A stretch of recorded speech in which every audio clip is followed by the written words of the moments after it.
पापा, हाँ, मेरा पैसा डूब रहा है।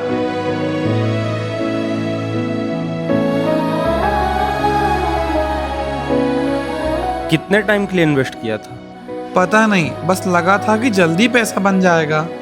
बेटा, मार्केट में जल्दी पैसे बनाने वाले अक्सर जल्दी पैसे गवा भी देते हैं।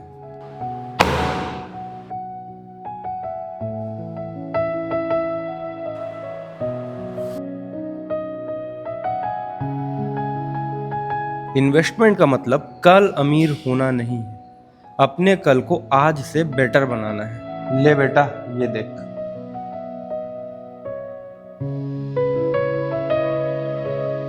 पापा, ये सब आप कब से कर रहे हो? तुम्हारे फ्यूचर के लिए नहीं, तुम्हारे फ्रीडम के लिए।